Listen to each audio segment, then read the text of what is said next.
Hello dear students, আজকে হলো আমাদের পর্যাপিত ধর্ম এই চ্যাপ্টারটার লাস্ট ক্লাস, অর্থাৎ রাসায়নিক বন্ধন। আমরা প্রথম ক্লাসে পড়ছি হচ্ছে পর্যায় সারণী, যেটা S block, P block, D block, F block, এইগুলা নিয়ে পড়াশোনা করছি। এরপরে পর্যাবৃত ধর্মটা নিয়ে পড়াশোনা করছি, যে আয়নীকরণ শক্তি, তড়িৎ-ঋণাত্মকতা, ইলেকট্রন আসক্তি, হ্যাঁ, ধাতব ধর্ম, অধাতব ধর্ম, কোনটা কীভাবে চেঞ্জ হয়, কেন চেঞ্জ হয়, এই জিনিসগুলো আমরা পুরোটা পড়ছি। আজকের ক্লাসে আমাদের টার্গেট হচ্ছে আমরা রাসায়নিক বন্ধন নিয়ে পুরোটা জানবো।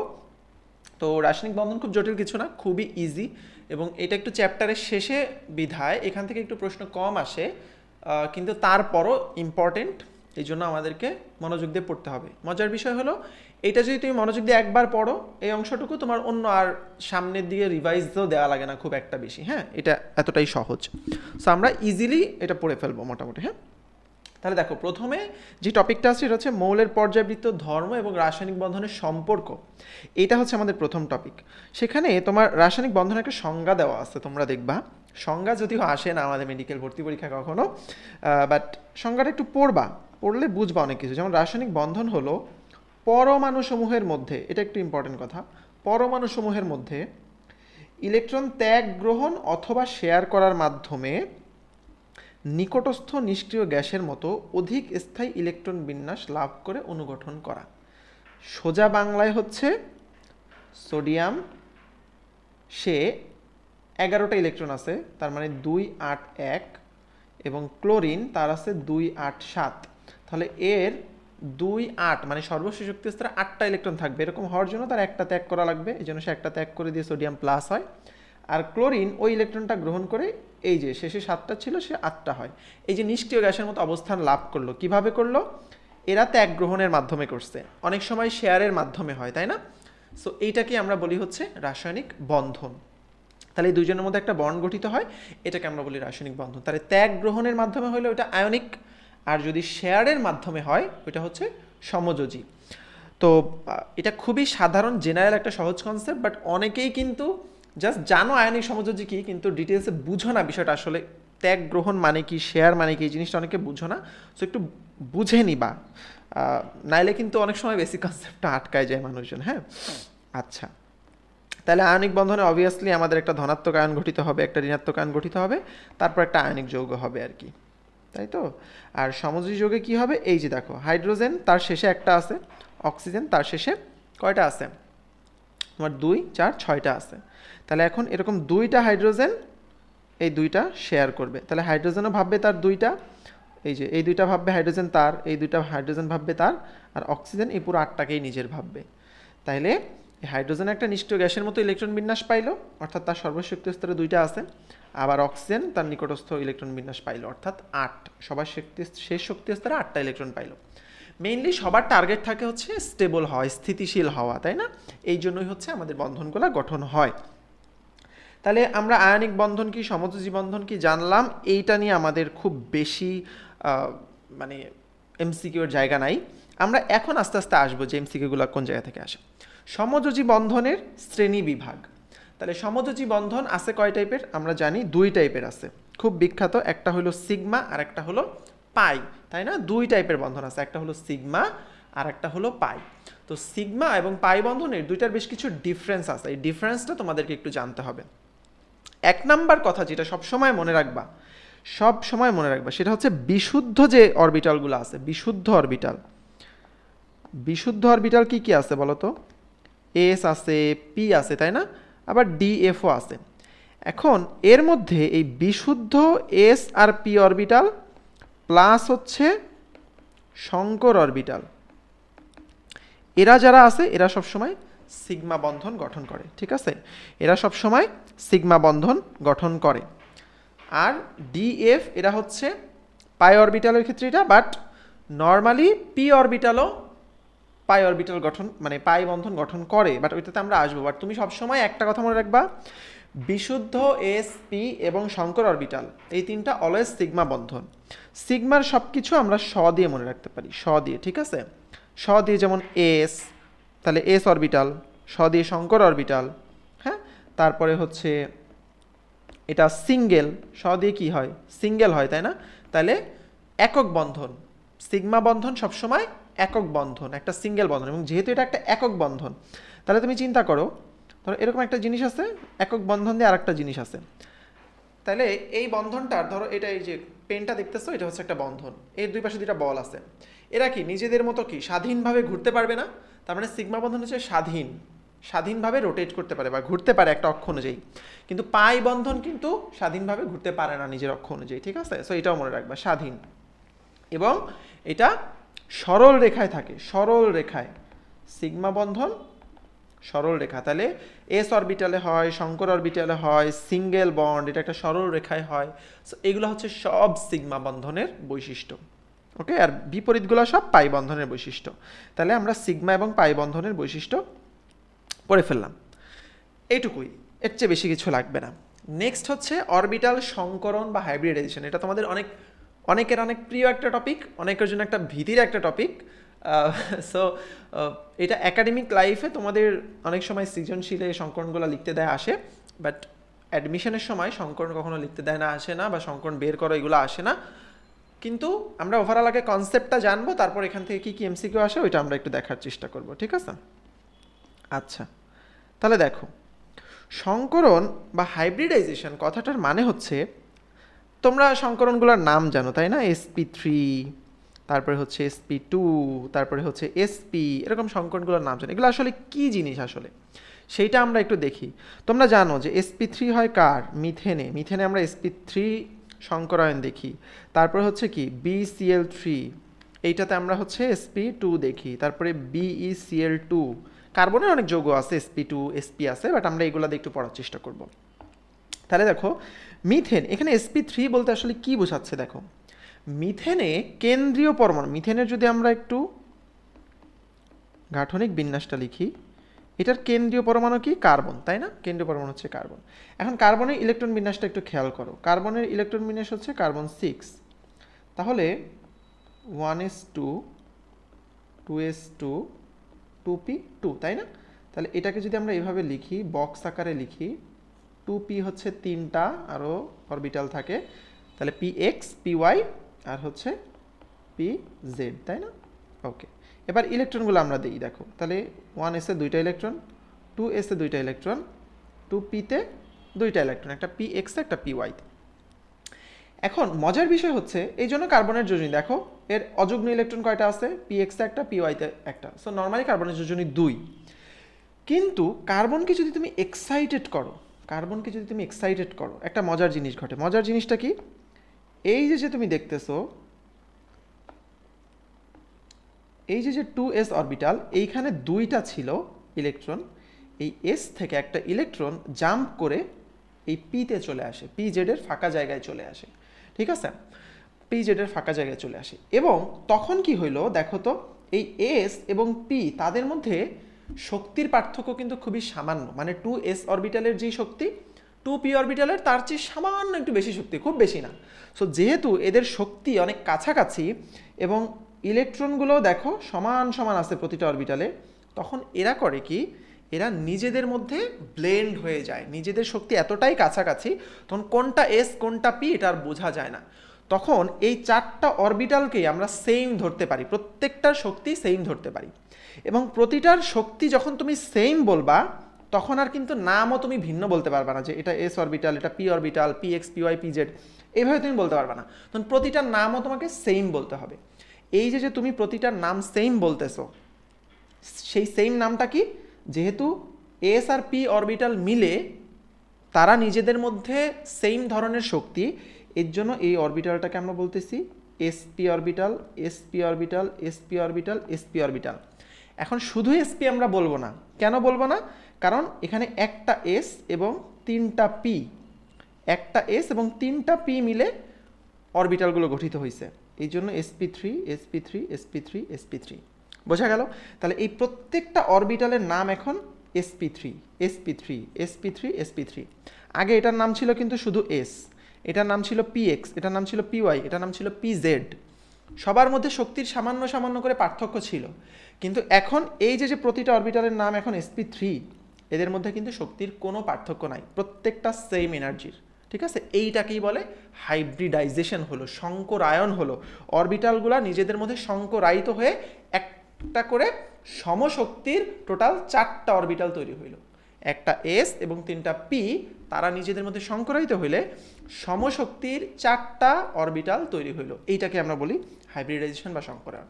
সেম কনসেপ্টটা দেখো তুমি যখন বোরনের ক্ষেত্রে লিখবা, ধরো BCl3, ঠিক আছে, BCl3, তাহলে কেন্দ্রীয় মৌলকে বোরন, বোরনের হচ্ছে হাইব্রিডাইজেশন হবে। তাহলে বোরনের হাইব্রিডাইজেশনটা কীরকম, বোরনের হচ্ছে কত 5, তাই না? তাহলে বোরনের দেখো এরকম থাকে 1s2, 2s2 আর 2p-তে থাকে হচ্ছে একটা, ঠিক আছে, 1s2, 2s2, 2p-তে থাকে একটা, তার মানে কি px-এ একটা আছে। এখন তাহলে যখন তুমি বোরনকে স্টিমুলেট করো তখন কি হবে বলো তো, এই যে এস থেকে একটা কিন্তু চলে আসবে এইখানে, তখন জিনিসটা দেখতে হবে এরকম, এরা সবাই সমশক্তির অরবিটাল এবং তখন এসে একটা আছে, px-এ একটা আছে, py-তে একটা আছে। তাহলে একটা এস এবং 2টা পি মিলে প্রত্যেকটা অরবিটালের নাম আমি বলতেছি sp2। এখন এই অরবিটালটার নাম sp2, এখন এই অরবিটালটার নাম sp2, ঠিক আছে? তাহলে এই প্রতিটার নাম এখন sp2, প্রতিটা সমান শক্তির অরবিটাল এবং প্রতিটাতে একটা করে ইলেকট্রন আছে। ওকে, আচ্ছা, সেম গোস ফর দেখো sp, sp সংকরণটা কীভাবে দেখো, BeCl2, দেখো বেরিলিয়াম, তাহলে ক্লোরাইড, ঠিক আছে, বেরিলিয়াম ক্লোরাইড। তাহলে এটার মাঝখানের মৌলটা কি, কেন্দ্রীয় মৌল হচ্ছে বেরিলিয়াম, কত 4, তাহলে 1s2 আর হচ্ছে 2s2, তাই না? এরকম থাকবে। যখন এটাকে আমরা এক্সাইটেড করব তখন কি হবে, এই 2s থেকে ইলেকট্রন কই চলে যাবে, 2p-তে চলে যাবে, p এর 3টা আছে, আমার জাস্ট একটার মধ্যে যাবে, এই যে এখান থেকে একটা ইলেকট্রন এখানে চলে আসলো। তাহলে এখানে কি হয়েছে, একটা এস এবং একটা পি, এই 2টা মিলে সংকরণ হচ্ছে। এই জন্য নতুন যে সংকরিত অরবিটালের নাম আমি বলতেছি, এটা sp, এটাও একটা sp অরবিটাল। তাহলে দেখো এখানে 4টা sp3 অরবিটাল, এখানে 3টা sp2 অরবিটাল, এখানে 2টা sp অরবিটাল। এখন আগে হাইড্রোজেন কি করতে পারতো, কার্বনের সঙ্গে যুক্ত হওয়ার জন্য হাইড্রোজেন আগে কি করতে পারতো, জাস্ট তার যোজনী 2 ছিল, 2টার সঙ্গে যুক্ত হইতে পারতো। এখন যেহেতু 4টা সংকর অরবিটাল আছে, এখন 4টা হাইড্রোজেন যুক্ত হইতে পারে। এই 4টা sp2 অরবিটালে 4টা হাইড্রোজেন যুক্ত হইতে পারবে। এখানে একটা হাইড্রোজেন, এখানে একটা হাইড্রোজেন, এখানে একটা হাইড্রোজেন, এখানে একটা হাইড্রোজেন। এই জন্য কার্বন 4টা হাইড্রোজেন নিয়ে বন্ধন গঠন করলো CH4। বোরন কি করলো, দেখো আগে সে কিন্তু মাত্র 2টার সঙ্গে পারতো, এখন যেহেতু হাইব্রিডাইজড হয়ে 3টা হয়ে গেছে, তখন সে 3টার সঙ্গেই গঠন করতে পারবে এবং 3টা ক্লোরিনকে সে অ্যাকসেপ্ট করতে পারবে, 3টা ক্লোরিনের সঙ্গে সে বন্ধন গঠন করতে পারবে। এখানে বেরিলিয়াম, সে দেখো নর্মালি বন্ধন কিন্তু গঠন করতে পারতো না, যেহেতু তার কোনো অযুগ্ম ইলেকট্রনই নাই, বাট এখন কিন্তু তার দেখো 2টা অযুগ্ম ইলেকট্রন হয়ে গেছে, এই জন্য সে এখানে একটা এখানে একটা, সে 2টা ক্লোরিনের সঙ্গে বন্ধন গঠন করতে পারবে, এই জন্য BeCl2 যৌগটা গঠন করা পসিবল হবে। বোঝা গেল? তাহলে সংকরায়ন জিনিসটা আমরা বুঝলাম, sp3 সংকরিত অরবিটাল মানে কি, sp2 মানে কি, sp মানে কি। তোমাদের যেটা আসে সেটা হলো এগুলোর বন্ধন কোণটা কীরকম হয়, আকৃতিটা কীরকম হয়, এইটা জাস্ট আমরা একটু দেখার চেষ্টা করব। দেখো তো এইটা একদম কি সরল রৈখিক না, তাইলে sp অরবিটাল সেগুলোর আকৃতি হবে সরল রৈখিক এবং এদের মধ্যে কোণ কত হবে 180 ডিগ্রি। ইজি, বোঝা খুবই সোজা। এরা কী রকম হবে দেখো, ত্রিকোণাকৃতি, তাহলে ত্রিভুজাকার বা ত্রিকোণাকৃতি তুমি যাই বলো না কেন, ঠিক আছে? তাহলে এই যে দেখো ত্রিকোণাকৃতি যদি হয়েই থাকে, তাহলে বোরন কেন্দ্রীয় পরমাণুর সঙ্গে এদের কোণগুলো কীরকম হবে, এই বোরনের চারপাশে যদি টোটাল হয় 360 ডিগ্রি, এটাকে তুমি 3টা কোণ দিয়ে ভাগ দিবা, তাহলে 360 ভাগ 3 কত হবে, একটা কোণের মান 120 ডিগ্রি। sp3টা একটু ট্রিকি, বাট তারপরও sp3টা যেহেতু 4টা থাকে, ঠিক আছে, এখানে 4টা হাইড্রোজেন থাকে, তাহলে 4টা হাইড্রোজেন থাকে একটু ডিফারেন্টভাবে, একটা থাকে এরকম উপরের দিকে আর 3টা থাকে এরকম নিচের দিকে, ঠিক আছে? যদিও সবার সঙ্গে সবার কোনটা সেম, এটাকে তোমাকে 3D-তে দেখলে তুমি ভালো বুঝবা। জাস্ট আমি বুঝাই এরকম, দেখো এইখানে একটা হচ্ছে হাইড্রোজেন আছে, এখানে একটা কার্বন আছে, এর সঙ্গে এই দিকে একটা কার্বন, নিচের দিকে একটা কার্বন, এইদিকে আর একটা কার্বন।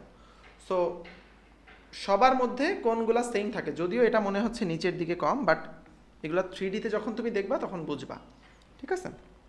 তাহলে এদের মধ্যে sp3 অরবিটাল এগুলোর মধ্যে কোণ হচ্ছে 109.5 ডিগ্রি। অনেক সময় লেখা দেখবা তোমরা এরকম 109 ডিগ্রি 28 মিনিট এভাবে লেখা দেখতে পারো, আবার 109.5 ডিগ্রি এটাও দেখতে পারো।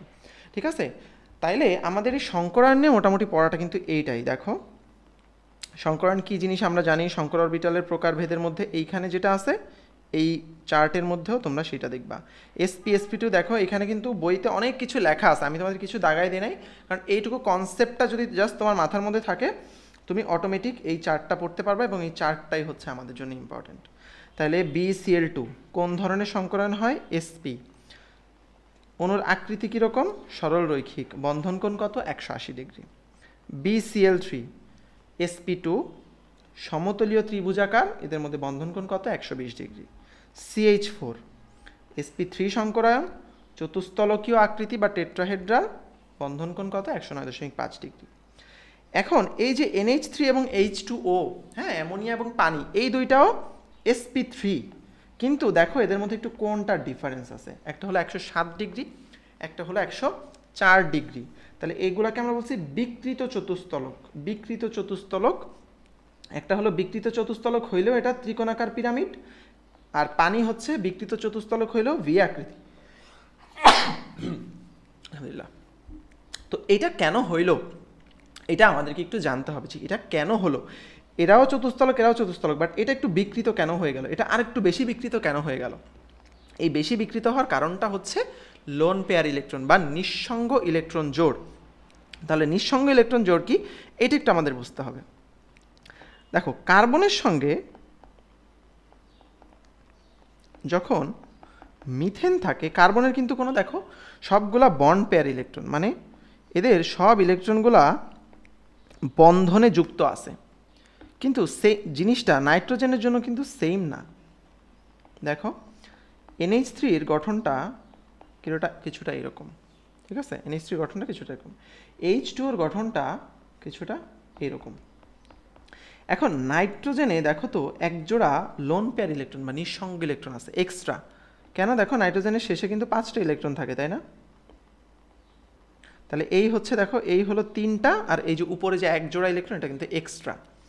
অক্সিজেনের সে দেখো হাইড্রোজেনের সঙ্গে দুইটা করে শেয়ার করছে ঠিকই, বাট অক্সিজেনের শেষে কিন্তু আরও কয়টা ইলেকট্রন আছে বলো? আরও কিন্তু 4টা ইলেকট্রন আছে, মানে আরও 2 জোড়া এরকম লোন পেয়ার ইলেকট্রন আছে কিন্তু অক্সিজেনের। তো এই লোন পেয়ার ইলেকট্রনগুলো কি করে? এই বন্ড পেয়ার ইলেকট্রনগুলোকে পুশ করে, ঠিক আছে, এরা বিকর্ষণ করে, এই ইলেকট্রনগুলোকে বিকর্ষণ করে। তাহলে বিকর্ষণ করলে কি হবে? দেখো এদের মধ্যে আগে যে অ্যাঙ্গেল ছিল, এরা যখন কাছাকাছি চলে আসবে তাহলে কি এদের মধ্যে অ্যাঙ্গেলটা কমে যাবে না? নাইট্রোজেনে যেহেতু একজোড়া লোন পেয়ার থাকে, এই জন্য এদেরটা একটুখানি বিকর্ষণের কারণে কমে 109 থেকে 109.5 ডিগ্রি থেকে 107 ডিগ্রি হয়। তাহলে চিন্তা করো অক্সিজেনের 2 জোড়া লোন পেয়ার আছে, এরা একে কি পরিমাণ প্রেশার দেয়, দিলে তখন এটা আরও কমে যায়। এই হাইড্রোজেন এই দুইটার মধ্যে অ্যাঙ্গেলটা আরও কমে যায়, তখন এইটা চলে আসে 104.5 ডিগ্রিতে। বোঝা গেছে? তাহলে লোন পেয়ারের কারণে এই বন্ধন কোণগুলো কমে যায়। তাহলে এটা কিন্তু আমরা বুঝে ফেললাম যে কেন বন্ধন কোণ কমে। ওকে, আচ্ছা নেক্সট টপিক হচ্ছে আমাদের সমযোজী যৌগের কেন্দ্রীয় পরমাণুর সংকরণ অবস্থা নির্ণয়। তো আমাদের একটা সূত্র আছে, এই সূত্র দিয়ে আমরা যে কোনো কেন্দ্রীয় পরমাণুর হাইব্রিডাইজেশন নাম্বারটা বের করতে পারি, আবার ওই যৌগে বা যৌগমূলকে কয়টা লোন পেয়ার ইলেকট্রন আছে সেইটাকেও আমরা বের করতে পারি। তাহলে সূত্র দুইটা আমরা একটু শিখে ফেলি। দেখো সূত্রটা হচ্ছে H = ½ × V + X - C + A। কোনটা দিয়ে কি বোঝায়?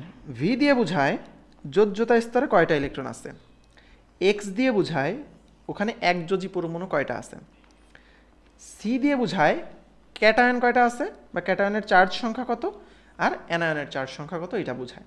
তো বেশিরভাগ ক্ষেত্রে আমাদের ক্যাটায়ন অ্যানায়ন চার্জ লাগে না, যেহেতু মূলক নিয়ে আমরা কাজ করি না খুব বেশি, বাট 2-1টা ক্ষেত্রে লাগে। এটা হলো আমাদের হাইব্রিডাইজেশন বের করা বা কেন্দ্রীয় পরমাণুর সংকরণ অবস্থা বের করার সূত্র। ভয়ের কিছু নাই, আমরা প্রতিটা উদাহরণ দিয়ে দেখাবো। আর আরেকটা হচ্ছে লোন পেয়ার ইলেকট্রন, মানে কয় জোড়া নিঃসঙ্গ ইলেকট্রন জোড়া আছে ওইটা বের করার সূত্র হচ্ছে এটা। এল বা লোন পেয়ার ইলেকট্রন সমান হাইব্রিডাইজেশন H - X - D। এখানে X মানে হচ্ছে একযোজী পরমাণু কয়টা আছে, D মানে হচ্ছে দ্বিযোজী পরমাণু কয়টা আছে। ঠিক আছে, তাহলে এখন আমরা একটা উদাহরণ করে যাই, আমরা দেখো। হ্যাঁ, ভয় পাওয়ার কিছু নাই। একটা করে আমরা উদাহরণ দেখব। তাহলে দেখো প্রথমে আসো CH4, হ্যাঁ, মিথেন।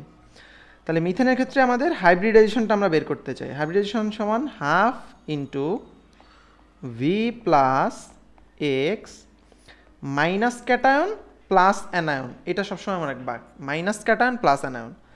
তাহলে সূত্রে বসাই হাফ, এইটার যোজনী কত, কার্বনের যোজনী কত দিবা, এটা কি দেখো ভিতে কি বলছে, আমি একটু আগেই বলছি, দেখো ভি মানে কি, যোজ্যতা স্তরে থাকা ইলেকট্রন সংখ্যা, যেটা আসলে যোজনী। তাহলে কার্বনের যোজ্যতা স্তরে কয়টা ইলেকট্রন আছে বলো সবাই? এক্স্যাক্টলি কার্বনে আছে হচ্ছে 4টা, যোগ এখানে একযোজী, এক্স মানে হচ্ছে একযোজী পরমাণু, তাহলে একযোজী পরমাণু কয়টা আছে, হাইড্রোজেন আছে 4টা, যোগ 4। এখানে ক্যাটায়নের উপরে কি কোনো চার্জ আছে, নাই, -0। অ্যানায়নের উপরে কি কোনো চার্জ আছে, নাই, তাহলে +0। ওকে, তাহলে হাফ গুণ 8 সমান 4। তাহলে এই হাইব্রিডাইজেশনের মান 4 বের হয়েছে। 4 মানে আসলে কি সবাই বলো তো? 4 মানে হচ্ছে তুমি সবার প্রথমে আগে একটা এস দিবা, 4 হতে বাকি যা থাকবে সে কটা পি দিতে হবে, sp3। 4 মানে হলো sp3, বোঝা গেল? আচ্ছা, এইবার দেখো এখানে আমরা লোন পেয়ার ইলেকট্রন বের করি। তাহলে লোন পেয়ার ইলেকট্রন সমান কি পড়ছি আমরা বলো? লোন পেয়ার ইলেকট্রনের সূত্র কি পড়ছি? এই দেখো H - x - d। তাহলে H - x - d। তাহলে এর হাইব্রিডাইজেশন কত? হাইব্রিডাইজেশন হচ্ছে 4 -x। এখানে একযোজী কয়টা আছে? 4। এখানে কোনো দ্বিযোজী আছে? d, মানে দ্বিযোজী কোনো মূলক বা কোনো পরমাণু আছে? নাই, দুই যোজনী এরকম কিছু নাই, তাহলে 0। তাহলে দেখো লোন পেয়ার 0। এবং আসলেই এই CH4-এ কোনো মুক্ত জোড় কোনো ইলেকট্রন নাই, কোনো নিঃসঙ্গ ইলেকট্রন যুগল নাই, এই জন্য এটার মান 0 আসছে। ঠিক আছে? আচ্ছা, যদি হাইব্রিডাইজেশনের মান 3 আসতো তাহলে কি হইতো? যদি 2 আসতো তাহলে কি হতো? যদি 1 আসতো তাহলে কি হতো? যদি 3 আসতো ওই যে সেম, একটা এস দিতাম আর 2টা পি দিতাম। যদি 2 আসতো তাহলে একটা এস একটা পি। ঠিক আছে? 1 আসলে হবে না। তাহলে বোঝা গেল, যদি 5 আসে, যদি 5 আসে হাইব্রিডাইজেশনের মান, তখন কি হবে? যেমন sp3d।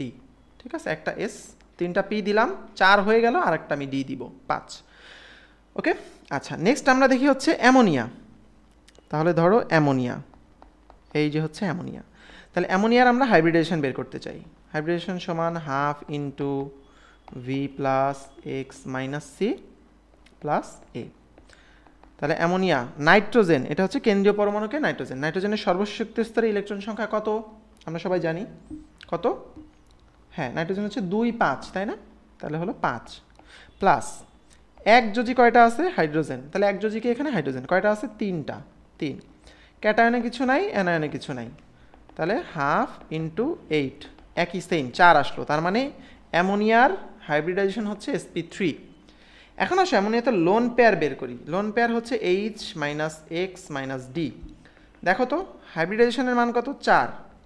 এখানে একযোজী কয়টা আছে? 3টা। কোনো দ্বিযোজী কিছু আছে? নাই, 0। এইবার দেখো 4 - 3 = 1। তার মানে অ্যামোনিয়াতে এক জোড়া লোন পেয়ার ইলেকট্রন কিন্তু আছে। এটা কিন্তু লোন পেয়ার, পেয়ার বোঝায়, এক দিয়ে এক জোড়া বা এক পেয়ার বোঝায়। ঠিক আছে, এক জোড়া বা এক পেয়ার বোঝায়। তাহলে অ্যামোনিয়াতে আমরা কি পাইলাম? তার হাইব্রিডেশন 4 বা sp3, এবং তাতে এক জোড়া লোন পেয়ার ইলেকট্রন কিন্তু আছে। ঠিক আছে, তাহলে দেখো মজার জিনিস কিন্তু, এখন তোমরা হাইব্রিডাইজেশন এবং লোন পেয়ার সবই বের করতে পারবা। তোমাকে ক্যাটায়ন অ্যানায়নের একটা এক্সাম্পল দেখাই। এই যে দেখো, তাহলে অ্যামোনিয়াম প্লাস, এইটার যদি হাইব্রিডেশন বের করতে চাও, half into V plus X minus C plus A. ঠিক আছে, V plus X minus C plus A. তাহলে হাফ, সেম আগের মতো নাইট্রোজেনের জন্য দিব 5, একযোজীর জন্য এখন কয়টা দিব বলো তো? একযোজীর জন্য এখন দিব 4, কারণ হাইড্রোজেন আছে 4টা। এইবার আসো ক্যাটায়নে, এখানে কি কোনো চার্জ আছে? আছে। তাহলে চার্জ কত? +1। তাহলে ক্যাটায়নের জন্য আমরা দিলাম 1।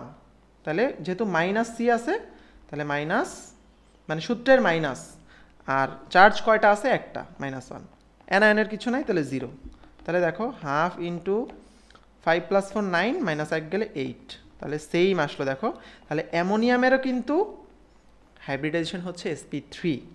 ওকে, আচ্ছা, এবং এইখানেও দেখো লোন পেয়ার বের করলে তুমি দেখবা সেম আসবে। লোন পেয়ার সমান H - x - d। তাহলে হাইব্রিডেশন 4, x হলো 3, d সমান 0, তাহলে 1।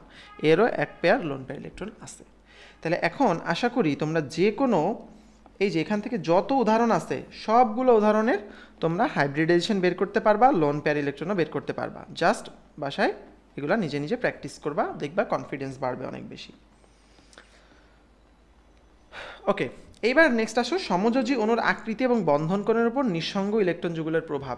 এটা অলরেডি কিন্তু আমরা পড়ছি। দেখো অ্যামোনিয়া অণুতে কেন 107 হয়ে গেল পড়ছি আমরা, তাই না? পানির অণুতে কেন 104.5 হলো, এটা কিন্তু একটু আগে আমরা পড়ে ফেলছি। এখন আমরা আরও এক্সট্রা 2-3টা পড়ব। একটা হলো অ্যামোনিয়া এবং NF3। অ্যামোনিয়া এবং NF3 এই দুইটা দেখো একই রকম, সেম কিন্তু। নাইট্রোজেনের সঙ্গে 3টা ফ্লোরিন, নাইট্রোজেনের সঙ্গে 3টা হাইড্রোজেন। তাহলে দুইটারই কিন্তু 107 ডিগ্রি হওয়ার কথা ছিল, কিন্তু অ্যামোনিয়ারটা 107 ডিগ্রি হলেও NF3-এরটা আরও কমে গেছে, 102.5 ডিগ্রি হয়ে গেছে। কেন হইল? 1 নম্বর প্রশ্ন। আচ্ছা, সেম NH3-র 107, তাহলে N এর সঙ্গে 3টা হাইড্রোজেন, সেটা যদি 107 হয়, P এর সঙ্গে 3টা হাইড্রোজেন, সেটা কেন 94 হয়ে গেল? এত কেন কমে গেল? এইটা একটা ইম্পর্টেন্ট কোয়েশ্চেন।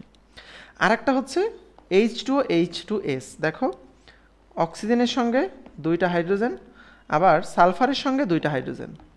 তাহলে এইটা কেন 104.5 ডিগ্রি আর H2S কেন 90 ডিগ্রি? বুঝা গেছে? দেখো এইটা তোমাদের সুন্দর করে একটা চার্টে দিছে। অ্যামোনিয়া NF3 একটা 107, 102.5। আকার মানে আকৃতি কিন্তু একেবারে সেম। NH3 PH3 দেখো PH3-তে কিন্তু 94 হয়ে গেছে। H2O H2S, H2O-তে ছিল 104, 104-এর জায়গায় এখানে 92 হয়ে গেছে। এই যে 3টা কোণের পরিবর্তন হলো, এটা কেন হলো এটা আমাদের একটু জানতে হবে। একটা তো আমরা জানি যে নিঃসঙ্গ ইলেকট্রন যুগল নিয়ে কথাবার্তা আছে, তাই না? নিঃসঙ্গ ইলেকট্রন যুগলের ব্যাখ্যাটা আমরা জানি, কিন্তু আরেকটা ব্যাখ্যা আছে, সেটা হচ্ছে তড়িৎ ঋণাত্মকতার প্রভাব আছে। কারণ কি, এখানে নাইট্রোজেন নাইট্রোজেন দুইজনের তো নিঃসঙ্গ ইলেকট্রন যুগল সেম, তাই তো? হ্যাঁ, কিন্তু নাইট্রোজেন ফসফরাস নিঃসঙ্গ ইলেকট্রন যুগল সেম। এখানে অক্সিজেন সালফার তাদের দুইজনের নিঃসঙ্গ ইলেকট্রন যুগল সেম। তাহলে তারপরও কেন কোণের পরিবর্তন হচ্ছে? এইটার ব্যাখ্যা হলো তড়িৎ ঋণাত্মকতা। কিভাবে তড়িৎ ঋণাত্মকতা আসো আমরা দেখি। তাহলে একটা হচ্ছে NH3, একটা হলো NF3। NH3-তে 3টা হাইড্রোজেন, NF3-তে 3টা ফ্লোরিন। ওকে, আচ্ছা এখন দেখো এখানে হাইড্রোজেনের তড়িৎ ঋণাত্মকতা কত আর ফ্লোরিনের তড়িৎ ঋণাত্মকতা কত? হাইড্রোজেনের তড়িৎ ঋণাত্মকতা হচ্ছে মাত্র 2.1, নাইট্রোজেনে কিন্তু সেম 3, এখানে 3। ফ্লোরিনের তড়িৎ ঋণাত্মকতা কিন্তু অনেক বেশি, প্রত্যেকটা ফ্লোরিনের তড়িৎ ঋণাত্মকতা 4.0 বা 4। তাহলে দেখো তো এই নাইট্রোজেনের চেয়ে এই বাকি যে 3টা মৌল আছে তাদের তড়িৎ ঋণাত্মকতা কম আর এখানে হচ্ছে বেশি। যেহেতু এই প্রত্যেকটা মৌলের এই ফ্লোরিনের তড়িৎ ঋণাত্মকতা অনেক বেশি, এই বন্ধনের যে ইলেকট্রনগুলো আছে তাহলে এইগুলাকে নিজেদের দিকে টেনে নেওয়ার ক্ষমতা কার বেশি থাকবে? ফ্লোরিনের বেশি থাকবে, রাইট? কারণ আমরা তড়িৎ ঋণাত্মকতা সংজ্ঞার মধ্যেই পড়ছি আগে যে যার তড়িৎ ঋণাত্মকতা বেশি, এই কথাটার মানে হচ্ছে বন্ধনে যে ইলেকট্রন জোড়টা আছে সেটাকে নিজের দিকে টেনে নিতে পারার ক্ষমতা, এটাই হচ্ছে তড়িৎ ঋণাত্মকতা। তাহলে যেহেতু এই বন্ধনের ইলেকট্রনগুলোকে নিজের দিকে ফ্লোরিন টেনে নিতে পারবে, তখন এরা কিন্তু কাছাকাছি চলে আসবে এবং এদের মধ্যে বন্ধন কোণ কিন্তু কমে যাবে। ঠিক আছে, এই জন্য NF3-এর কিন্তু বন্ধন কোণ NH3-র চেয়ে কম। বুঝলাম? এটা হলো একটা। NH3 NF3 গেল। এরপরে হচ্ছে NH3 আর PH3। তাহলে NH3-র সঙ্গে আমরা PH3-র কম্প্যারিজনটা দেখি। NH3 আর একটা হলো PH3। তাহলে এখানে কিন্তু সবগুলো হাইড্রোজেনই আছে, এখানে সবগুলো হাইড্রোজেনই আছে। তাহলে চেঞ্জটা কোথায়? চেঞ্জটা হলো এই যে নাইট্রোজেনের যে তড়িৎ ঋণাত্মকতা ফসফরাসের কিন্তু তার চেয়ে কম। ফসফরাসের তড়িৎ ঋণাত্মকতা কত? আমরা যদি দেখি ফসফরাসের তড়িৎ ঋণাত্মকতা কত? নাইট্রোজেনের চেয়ে কম, মোস্ট প্রবাবলি 2.5। ঠিক আছে, আমার মুখস্থ নাই, বাট মোস্ট প্রবাবলি 2.5 এরকমই, কম বা 2.8 এরকম কিছু হতে পারে। তাহলে দেখো নাইট্রোজেনের তড়িৎ ঋণাত্মকতা বেশি নাকি ফসফরাসের বেশি? অবশ্যই নাইট্রোজেনের বেশি। তাহলে নাইট্রোজেন যখন উপরের দিকে বন্ধনগুলোকে টেনে নিবে উপরের দিকে, তাহলে সে নিজে বেশি আকর্ষণ করতে পারবে, তাহলে সে এই বন্ডগুলোকে নিজের দিকে বেশি টেনে নিচ্ছে, ইলেকট্রনগুলোকে নিজের দিকে বেশি টেনে নিচ্ছে। যখন টেনে নিচ্ছে তখন কিন্তু হাইড্রোজেনগুলো দেখো এটার থেকে এটার দূরত্ব কিন্তু বেড়ে যাচ্ছে, এই জন্য NH3-তে বন্ধন কোণটা অনেক বেশি হয়ে যায়। কিন্তু ফসফরাস যেহেতু এইগুলোকে এত বেশি নাইট্রোজেনের মতো টানতে পারতেছে না, সে কিন্তু এই দিকে খুব বেশি টানতে পারতেছে না, দ্যাটস ওয়াই হাইড্রোজেনগুলো কাছাকাছি থাকতেছে। বোঝা গেল? এই জন্য নাইট্রোজেন যেহেতু এই যে এখানে উপরে আছে, আগের দিকে কিন্তু ফ্লোরিন নিচের দিকে ছিল, তাই না? এবং সে যখন টানছে তার দিকে কাছাকাছি চলে আসছিল, বাট নাইট্রোজেন এখন এই যে উপর দিকে টানতেছে, তাহলে এইগুলা নাইট্রোজেনের কাছাকাছি চলে আসতেছে, তার মানে কি হাইড্রোজেন থেকে দূরে দূরে চলে যাচ্ছে। এই জন্য এখানে বন্ধন কোণগুলা অনেক বড় হবে এবং pH3-তে এই কারণে কমে যাবে। ঠিক আছে, ওকে, ব্যাখ্যা জানলাম। নেক্সট আসো H2O আর হচ্ছে H2S। তাহলে H2O আর H2S এটার ব্যাখ্যা কি? পানি আর হচ্ছে H2S। ইলেকট্রন যুগল কিন্তু এখানে সেম, হ্যাঁ, নিঃসঙ্গ ইলেকট্রন যুগল কিন্তু সালফারেরও এরকম 2 জোড়া, অক্সিজেনেরও 2 জোড়া। এখন তাহলে কেন এখানেও সেম তৈরিতাত্মকতা? অক্সিজেনের চেয়ে সালফারের তৈরিতাত্মকতা কি বেশি নাকি কম? তোমরা কি বলতে পারবা? অক্সিজেনের চেয়ে সালফারের তৈরিতাত্মকতা বেশি না কম? অবশ্যই কম, কারণ অক্সিজেন উপরে আছে, তার নিচে সালফার। তাহলে সালফারের তৈরিতাত্মকতা কমবে, কারণ আমরা জানি উপর থেকে নিচে গেলে তৈরিতাত্মকতা কমে। তাহলে অক্সিজেনের বেশি, যেহেতু সেম ঘটনা ওই নাইট্রোজেন আর ফসফরাসের ক্ষেত্রে যা ঘটছে এখানেও সেম ঘটনা। অক্সিজেন এই 2টা বন্ডকে নিজের দিকে বেশি টেনে নিতে পারবে সালফারের চেয়ে, এই জন্য এইটার বন্ধন কোণটা বড় হবে, সালফারের বন্ধন কোণটা ছোট হবে। তাহলে এই 3টা ব্যাখ্যা আমরা কি এখন বুঝছি যে কেন NF3 কম, কেন pH3 কম, কেন H2S কম, এবং মানগুলো কিন্তু তোমার কিন্তু প্রশ্নে কেন কম এটা আসবে না। কেন কম এটা আমি তোমাকে বোঝানোর জন্য বলি, বাট MCQতে কিন্তু আসবে মানটা 102.5 ডিগ্রি, pH3 হলো 94 ডিগ্রি, H2S হলো 92 ডিগ্রি। এইটা কিন্তু পড়তে হবে বারবার বারবার করে, হ্যাঁ, যাতে মনে থাকে। ওকে, তাইলে মোটামুটি আমরা বন্ধনের কোণ-টোন নিয়ে মোটামুটি সব কিছু আমরা পড়ে ফেললাম। এইবার আমরা আসব সন্নিবেশ সমযোজী। আমরা পারি সন্নিবেশ সমযোজী নিয়ে তেমন কোনো প্যারার কিছু নাই। সন্নিবেশ সমযোজী জাস্ট সংজ্ঞাটা আমরা বুঝি যে আমরা নর্মালি শেয়ার করতেছিলাম ইলেকট্রন, সেটাকে আমরা বলি সমযোজী বন্ধন। দুইজনেই যদি সমান সমান শেয়ার করে তখন এটা সমযোজী। বাট ধরো NH3BF3, এখানে কি হয়, নাইট্রোজেনের 1 জোড়া ইলেকট্রন আছে বেশি, BF3-তে দেখো তার শেষ শক্তি স্তরে 1 জোড়া ইলেকট্রন কম আছে, এই যে ফাঁকা আছে। নাইট্রোজেন বলতেছে কি, ঠিক আছে নাও, এই পুরোটাই আমি তোমাকে ব্যবহারের অনুমতি দিলাম, যে হ্যাঁ এটা আমারও থাকলো, এটা তুমিও ব্যবহার করতে পারবা। তখন BF3-র অষ্টক পূরণ হয়, নাইট্রোজেনের তো নিজের অষ্টক পূরণ আছেই NH3-তে। তাহলে এই যে বন্ধনটা গঠন হইলো, এটা জাস্ট নাইট্রোজেন নিজেই পুরো 2টা দিয়ে দিল, এটাকে আমরা বলি সন্নিবেশ বন্ধন। নাইট্রোজেন যেহেতু দিল, এই জন্য নাইট্রোজেনকে বলে দাতা বা ডোনার পরমাণু, আর বোরন যেহেতু নিল এটাকে বলে অ্যাকসেপ্টার বা গ্রহীতা পরমাণু। জাস্ট এতটুকুই, হ্যাঁ, গেল। এবার আসো আমাদের এখানকার শেষ টপিক, সেটা হচ্ছে একটা যৌগে কি শুধু আয়নিক বন্ধনই থাকবে নাকি শুধু সমযোজী বন্ধনই থাকবে? অ্যান্সারটা হলো একটা যৌগে আয়নিক এবং সমযোজী 2 টাইপের বন্ধনই থাকতে পারে, স্পেশালি 3 ধরনের বন্ধনও থাকতে পারে। তার একটা খুব প্রপার এক্সাম্পল হচ্ছে অ্যামোনিয়াম ক্লোরাইড। অ্যামোনিয়াম ক্লোরাইডে দেখো 3 ধরনের বন্ধনই আছে। আমরা যদি একটু অ্যামোনিয়াম ক্লোরাইডকে ভাঙি কি হবে দেখো তো, অ্যামোনিয়াম আয়ন আর হচ্ছে ক্লোরাইড আয়ন, এই 2টার মধ্যে আয়নিক বন্ধন গেল একটা। এই অ্যামোনিয়ামকে যদি তুমি ভাঙো, তুমি দেখবা জিনিসটা এরকম আছে, এই নাইট্রোজেনটা এই প্রোটনকে 2টা ইলেকট্রন শেয়ার করতেছে, এই নাইট্রোজেনই এই 2টা ইলেকট্রনই প্রোটনকে শেয়ার করতেছে, তাহলে এটা একটা সন্নিবেশ বন্ধন। আবার এই NH3-র মধ্যে কি আছে, 3টা সমযোজী বন্ধন আছে, তাহলে এখানে সমযোজীও আছে, এখানে সন্নিবেশও আছে, এখানে আয়নিক বন্ধনও কিন্তু আছে। তাহলে এইভাবে তুমি যে কোনো যৌগকে ভাঙলে বুঝতে পারবা যে ওটার মধ্যে কি কি টাইপের বন্ধন আছে। ওকে, আচ্ছা, এবারে আমরা আসবো আমাদের নেক্সট টপিকে। আমাদের নেক্সট টপিক হচ্ছে 2টা খুবই খুবই ইম্পর্টেন্ট টপিক, যেই 2টা খুবই প্যাচ লাগে তোমাদের মধ্যে। একটা হলো পোলারিটি আর একটা হলো পোলারায়ন, ঠিক আছে? তো এই 2টা জিনিস নিয়ে আমরা এখন পড়াশোনা করব। পোলারিটি কি জিনিস আর একটা হলো পোলারায়ন কি জিনিস, এই 2টা কিন্তু কমপ্লিটলি ডিফারেন্ট জিনিস, তোমাকে বুঝতে হবে। হ্যাঁ, পোলারিটি আর পোলারায়ন এই 2টা যে কমপ্লিটলি ডিফারেন্ট জিনিস, এটা কিন্তু বুঝতে হবে। ওকে, আচ্ছা দেখো, তাহলে আমরা একটু বোঝার চেষ্টা করি পোলারিটি কি জিনিস, পোলারায়ন কি জিনিস। পোলারিটি জিনিসটা হলো ধরো হাইড্রোজেন এবং এই হচ্ছে ক্লোরিন, হ্যাঁ, তাদের মধ্যে একটা সমযোজী বন্ধন আছে। তাহলে এইটা হচ্ছে একটা সমযোজী বন্ধন। কিন্তু আমরা যখন তড়িৎ-ঋণাত্মকতার কথা পড়ছি, আমরা বলছি যে এই যে মাঝখানের যে ইলেকট্রন যুগলটা আছে, এটাকে ক্লোরিন নিজের দিকে টেনে নেওয়ার একটা ক্ষমতা আছে। এই যে একটু নিজের দিকে হালকা একটু টেনে নিল নেগেটিভকে, তখন এর মধ্যে ডেল নেগেটিভ এবং এটার মধ্যে একটু আংশিক পজিটিভ চার্জ তৈরি হয়। এই যে ইলেকট্রন বেগকে একটু নিজের দিকে টেনে নেওয়ার ক্ষমতা, যে বেশি তড়িৎ-ঋণাত্মক পরমাণু সে নিজের দিকে টেনে নিচ্ছে এবং নিয়ে নিজে ডেল পজিটিভ হচ্ছে, ডেল নেগেটিভ হচ্ছে, এই জিনিসটাকে আমরা বলি হচ্ছে কি পোলারিটি। এটাকে আমরা বলি পোলারিটি। এবং এই পোলারিটির এন্ড রেজাল্টটা কি, পোলারিটির কারণে আসলে কি হয়?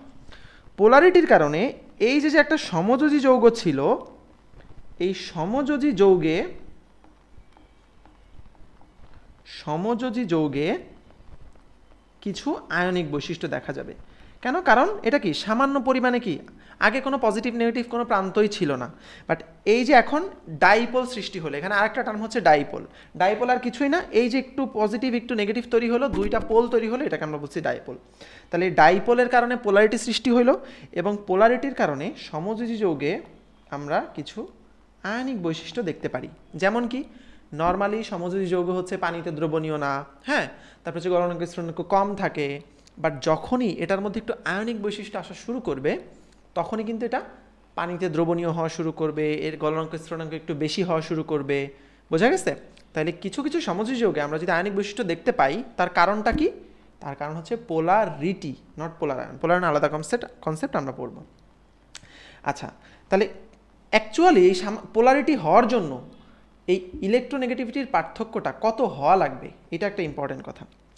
যদি 0.5 চেয়ে কম হয়, মানে ধরো হাইড্রোজেন এবং ক্লোরিন, হাইড্রোজেনের ইলেকট্রোনেগেটিভিটি কত? 2.1, ক্লোরিনের কত? 3.0, তাই না? তাহলে এদের মধ্যে পার্থক্য কত দেখো তো? 0.9, 0.9 হচ্ছে পার্থক্য। আমরা বলি যদি 0.5 থেকে মানটা হচ্ছে, একটু শিওর হয়ে বলি, দাঁড়াও, হ্যাঁ, 0.5 থেকে 1.9, তাহলে 0.5 থেকে 1.9 যদি হয় ডিফারেন্সটা, তখন এই যৌগে পোলারিটি দেখা যাবে, ওই যৌগে পোলারিটি দেখা যাবে। কিন্তু 0.5 চেয়ে যদি পার্থক্য কম হয়, ওই যৌগে পোলারিটি দেখা যাবে না। কীরকম? একটা এক্সাম্পল ধরো হইতে পারে হাইড্রোজেনের সঙ্গে কার কথা বলবো, ধরো হাইড্রোজেন 2.1, এখন এমন কোনো একটা নেগেটিভ আয়ন আছে যার হয়তো ধরো 2.5, ঠিক আছে, যেমন হয়তো বোরন বা এরকম কিছু। তাহলে এই দুইটার মধ্যে পার্থক্য কত? ইলেকট্রোনেগেটিভিটির পার্থক্য হচ্ছে মাত্র 0.4, 0.5 চেয়ে কম। তার মানে এটা কমপ্লিটলি পুরোপুরি পিওর সমযোজী যৌগ হবে। তাহলে যে কোনো যৌগ দেখলেই তুমি যদি ইলেকট্রোনেগেটিভিটির মানগুলোকে মাইনাস দিয়ে পার্থক্যটা বের করতে পারো, তুমি বুঝতে পারবো এটা কি আয়নিক যৌগ নাকি এটা সমযোজী যৌগ। যদি 0.5 চেয়ে পার্থক্যটা কম হয়, তাহলে এটা কমপ্লিটলি একটা সমযোজী যৌগ। যদি 1.9 চেয়ে বেশি হয় পার্থক্য, যেমন ধরো সোডিয়াম ক্লোরাইড, ঠিক আছে, সোডিয়াম ক্লোরাইড, সোডিয়ামে কত বলো তো? সোডিয়ামের ইলেকট্রোনেগেটিভিটি হচ্ছে 0.9 খুব সম্ভবত, আর ক্লোরিনের হচ্ছে কত? 3। তাহলে এদের মধ্যে দেখো তো পার্থক্যটা 2.1, যেটা 1.9 চেয়ে অনেক বেশি। যেহেতু এটা 1.9 চেয়ে অনেক বেশি, তার মানে এটা কমপ্লিটলি একটা আয়নিক যৌগ বলা যায়, ঠিক আছে, এটা একটা আয়নিক যৌগ। তাহলে আমরা কনসেপ্টটা বুঝছি, দুইটা মোলের মধ্যে ইলেকট্রোনেগেটিভিটি ডিফারেন্স করব। যদি 0.5 চেয়ে কম হয় সেইটা সমযোজী, যদি 1.9 চেয়ে বেশি হয় ওইগুলো হচ্ছে আয়নিক। আর যদি পার্থক্যটা 0.5 থেকে 1.9 মধ্যে হয়, তাহলে এগুলো সমযোজী যৌগ, কিন্তু তাদের মধ্যে পোলারিটি আছে, মানে কিছু কিছু আয়নিক বৈশিষ্ট্য তাদের মধ্যে আসা শুরু করবে। বুঝা গেল? এটা কিন্তু অনেক অনেক ইম্পর্টেন্ট একটা কনসেপ্ট। তাহলে এখন কিন্তু আমরা বুঝে ফেললাম যে সমযোজী কখন হবে, আয়নিক কখন হবে, সমযোজীর পোলারিটি কখন হবে। আচ্ছা, তাহলে ডাইপোল বুঝলাম, পোলারিটি বুঝলাম, এইসব জিনিসপত্র বুঝলাম, এইটা মোটামুটি আর কি আমাদের কথা আর কি। তো এখানে একটু দেখো, সুন্দর একটা চার্ট দিছে যে তড়িৎ-ঋণাত্মকতার পার্থক্য দেখো, যত বেশি হবে গড় আয়নিক বৈশিষ্ট্য কিন্তু তত বেশি হবে। সোডিয়াম ক্লোরাইডে তরিণাত্মকতার পার্থক্য হইতেছে 2.1, এই জন্য ওর মধ্যে 80% আয়নিক বৈশিষ্ট্য আছে। যখন 3 হবে পার্থক্য তখন ওর মধ্যে 90% আয়নিক বৈশিষ্ট্য থাকবে। নর্মালি কোনো যৌগই সাধারণত 100% আয়নিক হইতে পারে না, আর কোনো যৌগ 100% সমযোজী হয় না আর কি। আচ্ছা, তো এটা গেল আমাদের পোলারিটি। এবার নেক্সট যে কনসেপ্ট সেটা হলো পোলারায়ন। হ্যাঁ, পোলারায়ন বা আয়নের বিকৃতি, এটা কিন্তু কমপ্লিটলি আলাদা পোলারিটির চেয়ে। পোলারায়ন জিনিসটা কি? পোলারায়ন হচ্ছে যখন এরকম একটা ক্যাটায়ন যখন একটা অ্যানায়নের কাছে আসবে, দেখো এটা একটা অ্যানায়ন, এটা একটা ক্যাটায়ন, তাহলে এটা যখন কাছে আসবে ক্যাটায়নটা অ্যানায়নের যে ইলেকট্রন মেঘটা আছে, ইলেকট্রন ক্লাউডটা আছে, এটাকে নিজের দিকে একটু আকর্ষণ করে। এখানে কিন্তু ক্যাটায়ন অ্যানায়নের কাহিনী, কোনো মৌলের কাহিনী না।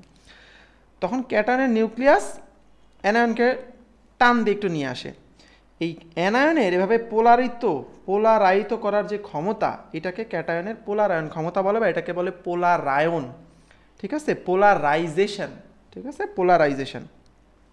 তাহলে বুঝতে হবে কিন্তু এটা কিন্তু ক্যাটায়ন অ্যানায়ন নিয়ে কথাবার্তা। তাহলে এই পোলারায়নের কারণে কি হয়? পোলারায়ন এইটার কারণে কি হয়? পোলারায়ন। তাহলে পোলারায়ন কি হচ্ছে? এই ক্যাটায়ন অ্যানায়নের যে ইলেকট্রন মেঘটা আছে এটাকে নিজের দিকে টেনে নিয়ে আসতেছে। এইটার কারণে জাস্ট আগে যেটা ছিল সমযোজী যৌগে আয়নিক বৈশিষ্ট্য, এখানে জাস্ট উল্টা হয়। আয়নিক যৌগগুলোতে সমযোজী বৈশিষ্ট্য দেখা যাবে, আয়নিক যৌগে সমযোজী বৈশিষ্ট্য দেখা যাবে এই পোলারায়নের কারণে। তার মানে সমযোজী বৈশিষ্ট্যের ধর্ম নষ্ট করে দেয় হলো পোলারিটি, আর আয়নিক যৌগের আয়নিক বৈশিষ্ট্যকে নষ্ট করে দেয় হলো পোলারায়ন। ঠিক আছে, তো এই পোলারায়নের জন্য বিজ্ঞানী ফাজান সে কয়েকটা নিয়ম দিছে, 3টা নিয়ম বলে ফাজানের। প্রথম নিয়ম, দ্বিতীয় নিয়ম আর হচ্ছে তৃতীয় নিয়ম, 3টা নিয়ম। তাহলে 3টা নিয়মে কি কি বলে চলো আমরা দেখি এবং ব্যাখ্যাগুলোও পড়ি এবং উদাহরণ সহ পড়ব। তাহলে ক্যাটায়ন এবং অ্যানায়নের চার্জের পরিমাণ যত বেশি, পোলারায়ন তত বেশি। ক্যাটায়নের আকার যদি ছোট হয় আর অ্যানায়নের আকার বড় হয়, পোলারায়ন তত বেশি। আরেকটা আছে কি, ক্যাটায়নের ইলেকট্রন বিন্যাসে NSPD এরকম থাকলে তাদের SP ইলেকট্রন বিন্যাসের চেয়ে সেইখানে পোলারায়ন বেশি হয়। তার মানে আমি যদি সোজা ভাষায় বলতে চাই, 3টা নিয়ম। একটা হইল পোলারায়ন কখন বেশি হবে, পোলারায়ন বেশি হওয়ার শর্ত হইল ক্যাটায়ন বলো অ্যানায়ন বলো দুইটারই চার্জের পরিমাণ বেশি হইতে পারবে, চার্জ অনেক বেশি হইতে হবে। তাহলে যার মধ্যে চার্জ বেশি সেটার পোলারায়ন বেশি। আকারের দিক থেকে যদি বলো তাইলে ক্যাটায়ন হইতে হবে ছোট আর অ্যানায়নের আকার হইতে হবে বড়। অর্থাৎ নর্মাল কথাই, কারণ কি আমরা জানি কি, ধরো সোডিয়াম, তার চেয়ে সোডিয়াম প্লাস এই ক্যাটায়নের আকার ছোট, আমরা পড়ে আসছি। ক্লোরিন, তার চেয়ে ক্লোরিন মাইনাসের আকার বড়, এটা আমরা পড়ে আসছি। তাহলে নর্মাল ফিনোমিনন এরকমই যদি হয়, ক্যাটায়নের আকার যদি ছোট হয়, দুইটা ক্যাটায়নের মধ্যে তুমি তুলনা করো, ধরো সোডিয়াম প্লাস আর একটা হচ্ছে ম্যাগনেসিয়াম 2 প্লাস, কোনটার ক্যাটায়নের আকার ছোট? এইটার ক্যাটায়নের আকার ছোট, তাহলে ওইটার পোলারায়ন বেশি হবে। যদি তুমি ফ্লোরাইড আর ক্লোরাইড মাইনাস দেখো, তাহলে ক্লোরাইড মাইনাস আকারে বড়, তাহলে এটার পোলারায়ন বেশি হবে। তাহলে অ্যানায়নের আকার দুইটা অ্যানায়নের মধ্যে বড় হইতে হবে, আর ক্যাটায়নের আকার দুইটা ক্যাটায়নের মধ্যে ছোট হইতে হবে। যদি ক্যাটায়নের আকার ছোট হয় আর অ্যানায়নের আকার বড় হয়, নামেও তুমি বুঝবা, হ্যাঁ অ্যানায়ন নামটা বড়, তাইলে আমাদের পোলারায়ন বেশি হবে। আর 3 নাম্বার হচ্ছে SP থাকার চেয়ে SPD এরকম ইলেকট্রন বিন্যাস থাকলে সেইটার ক্ষেত্রে পোলারায়ন বেশি হবে। তাহলে এই 3টা ক্ষেত্রে পোলারায়ন হবে বেশি। তাহলে মাথায় থাকবে ক্যাটায়ন অ্যানায়ন চার্জ অনেক বেশি হইতে হবে, ক্যাটায়ন অ্যানায়নের মধ্যে ক্যাটায়ন ছোট হইতে হবে, অ্যানায়ন বড় হইতে হবে, আর SPD ইলেকট্রন বিন্যাস থাকা লাগবে। এখন এক্সাম্পলগুলো দেখো, এক্সাম্পল কীরকম দেখো, ফাজানের প্রথম নিয়ম যেটা, চার্জ বেশি থাকতে হবে। এখানে দেখো সবার সাথে ক্লোরাইড আছে, sodium chloride, magnesium chloride, aluminium chloride, তাহলে সবারই ক্লোরাইড লবণ আছে। তাহলে আমার পার্থক্যটা কোথায়? চার্জে। Sodium 2 plus charge, magnesium 2 plus charge, aluminium 3 plus charge. তাহলে এর মধ্যে কার চার্জ সবচেয়ে বেশি? অ্যালুমিনিয়ামের চার্জ সবচেয়ে বেশি। তার মানে অ্যালুমিনিয়ামের পোলারায়ন হবে সবচেয়ে বেশি, এবং যদি পোলারায়ন সবচেয়ে বেশি হয় তার মধ্যে সমযোজী যৌগর বৈশিষ্ট্য আসবে বেশি। রাইট? বোঝার চেষ্টা করো, আবারও বোঝার চেষ্টা করো। সোডিয়াম, ম্যাগনেসিয়াম, অ্যালুমিনিয়াম, তার মধ্যে অ্যালুমিনিয়ামের চার্জ বেশি, তাহলে ফাজানের নিয়ম মতে অ্যালুমিনিয়ামের পোলারায়ন হবে বেশি, এবং পোলারায়ন বেশি হওয়া মানেই তার আয়নিক ধর্ম থেকে বিচ্যুত ঘটবে, সমযোজী যৌগর বৈশিষ্ট্য তার মধ্যে বেশি দেখা যাবে। এবং সমযোজী বৈশিষ্ট্য মানে কি? গলনাঙ্ক স্ফুটনাঙ্ক কম। দ্যাটস ওয়াই সোডিয়াম ক্লোরাইডের গলনাঙ্ক সবচেয়ে বেশি, এই তিনটার মধ্যে অ্যালুমিনিয়াম ক্লোরাইডের গলনাঙ্ক কিন্তু কম। বোঝা গেছে? তাহলে যে যত সমযোজীর দিকে চলে যাচ্ছে, যার যত বেশি পোলারায়ন হয়ে যাচ্ছে, তুমি মনে করবো আর আয়নিক থেকে বিচ্যুত হয়ে যাচ্ছে, ও তত আয়নিক থেকে বিচ্যুত, ও তত সমযোজী বৈশিষ্ট্য বেশি, তার মানে গলনাঙ্ক স্ফুটনাঙ্ক কম, দ্রাব্যতা কমে যাবে, এইসব জিনিসপত্র তত কমে যাবে। মানে পোলারায়ন যত বেশি হবে তত আমার জন্য আয়নিক যৌগের জন্য খারাপ জিনিসটা। ঠিক আছে? ওকে, এবার আসো পোলারায়নের দ্বিতীয় নিয়ম। দেখো এখানে উদাহরণ কি? Barium chloride, strontium chloride, calcium, magnesium, beryllium. ঠিক আছে, একটা হলো বেরিয়াম, এখানে বেরিলিয়াম। তাহলে নিচ থেকে উপরে আসছে। হ্যাঁ, দেখো এখানে এখানে সব কিন্তু ক্লোরাইড, সবগুলো ক্লোরাইড, বাট পার্থক্য কোথায়? Barium, strontium, calcium, magnesium, beryllium. এখন এই সবগুলো ক্যাটায়নের মধ্যে সবচেয়ে ছোট ক্যাটায়ন কোনটা তোমরা বলতে পারবা? সবচেয়ে ছোট ক্যাটায়ন কোনটা? অবভিয়াসলি সবচেয়ে ছোট ক্যাটায়ন কি? বেরিলিয়াম, তাই না? সবচেয়ে ছোট ক্যাটায়ন হলো বেরিলিয়াম, কারণ বেরিলিয়াম সবচেয়ে ছোট, সবার উপরে, সো বেরিলিয়াম সবচেয়ে ছোট। এখন ক্যাটায়নের আকার যদি ছোট হয় তাহলে তার কি হবে? পোলারায়ন বেশি হবে, তাই না? ক্যাটায়নের আকার যদি ছোট হয় তাহলে তার পোলারায়ন বেশি। এই জন্য এই যে বেরিলিয়াম ক্লোরাইড, তার পোলারায়ন কিন্তু সবচেয়ে বেশি, এবং এই জন্যই তার গলনাঙ্ক দেখো সবচেয়ে কম, কারণ এটা সবচেয়ে বেশি সমযোজী, এটা কিন্তু সবচেয়ে বেশি আয়নিক, কারণ এটার পোলারায়ন বেশি, এটার পোলারায়ন কম। তাহলে এখন কিন্তু যে কোনো মানে ক্রম দেখলে তোমার বুঝতে পারতে হবে কেন এখানে ক্রমটা এরকম হইলো, কেন এর গলনাঙ্ক কম বেশি। তো তুমি হয়তো মানটা মুখস্থ জানো না, বাট ক্রমটা দিলে যদি তোমাকে বলে ক্যালসিয়াম ক্লোরাইড নাকি ম্যাগনেসিয়াম ক্লোরাইড কোনটার গলনাঙ্ক বেশি কম, এখন তুমি বের করতে পারবা না? এখন কিন্তু তুমি ইজিলি বের করতে পারবা। তোমাকে বললো ক্যালসিয়াম ক্লোরাইড নাকি ম্যাগনেসিয়াম ক্লোরাইড কোনটার গলনাঙ্ক বেশি কম, তুমি বের করতে পারবা না ইজিলি। তুমি জাস্ট দেখবা যেহেতু অ্যানায়ন সেম, তাহলে ক্যালসিয়াম আর ম্যাগনেসিয়াম দুইটার মধ্যে কোন ক্যাটায়নের আকার ছোট। তাহলে ক্যালসিয়াম আর ম্যাগনেসিয়ামের মধ্যে দেখো ম্যাগনেসিয়াম থাকে উপরে, এর হচ্ছে 12, তার নিচে থাকে ক্যালসিয়াম 20। তাহলে অবভিয়াসলি ম্যাগনেসিয়াম 2+ চেয়ে ক্যালসিয়াম 2+ আকারে বড় হবে, তাহলে ম্যাগনেসিয়াম 2+ হচ্ছে ছোট। তাহলে কোন ক্যাটায়নটা ছোট এটা খুঁজে বের করা ইম্পর্টেন্ট। তাহলে ম্যাগনেসিয়াম যদি ক্যাটায়ন ছোট হয়, এইটার পোলারায়ন হবে বেশি, তার মধ্যে ধরো সমযোজী যৌগ বৈশিষ্ট্য বেশি, এবং সমযোজী বেশি মানেই হলো এটার গলনাঙ্ক কম, তাহলে গলনাঙ্ক বেশি হবে ক্যালসিয়াম ক্লোরাইডের। বোঝা গেছে? তাহলে কিন্তু দেখো লজিক বাই লজিক তুমি গেলে যে কোনোটা এখন বের করতে পারবা। ওকে, আশা করি এখন পারবা।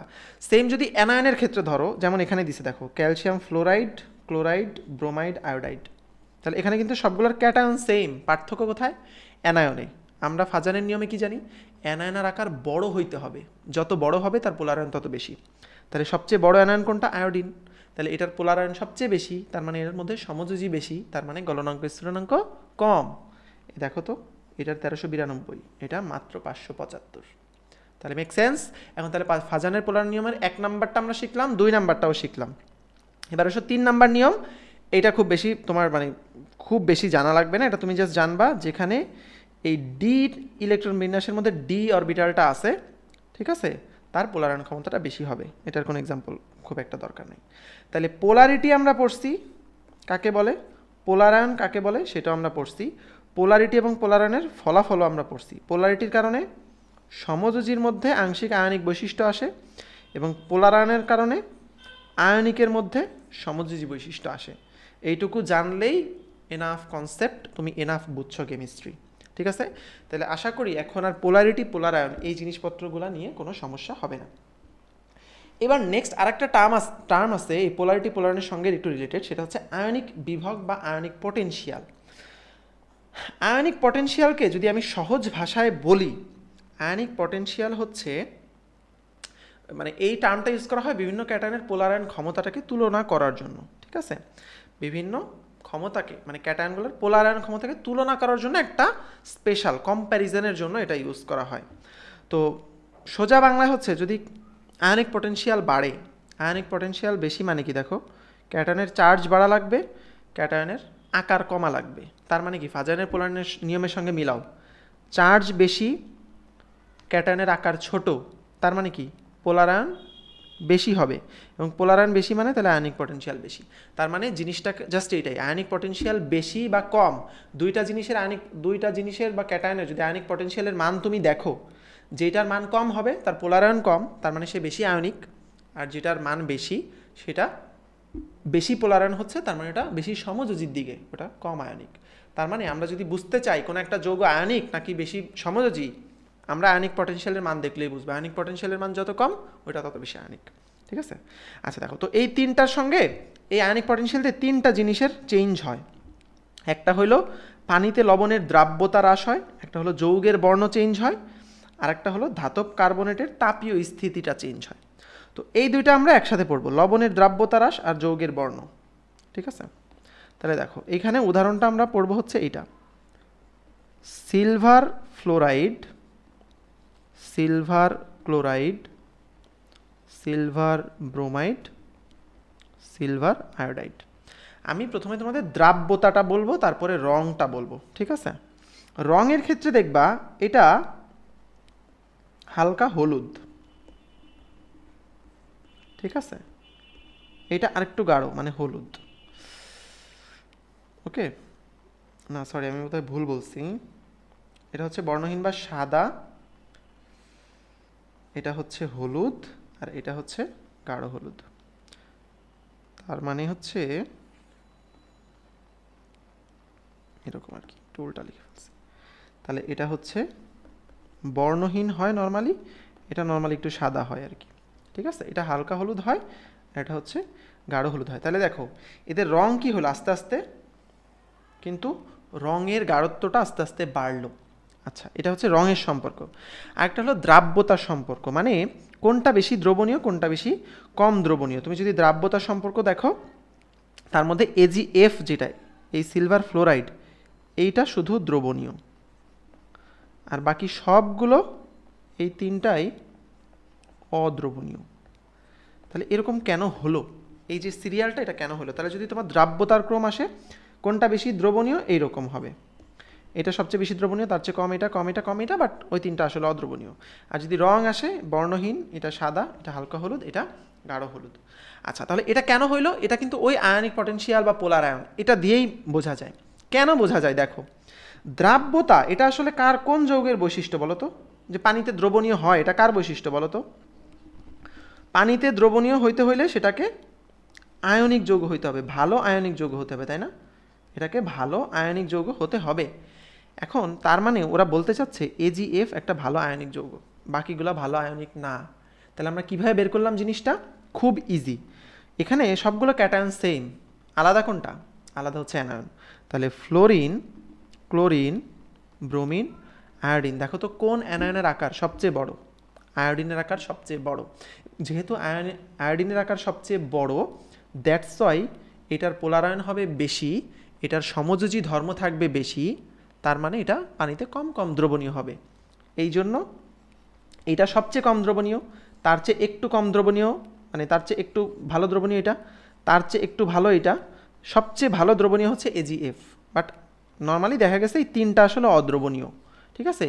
Ag আয়োডিন সবচেয়ে বেশি অদ্রবণীয়, বোঝা গেল?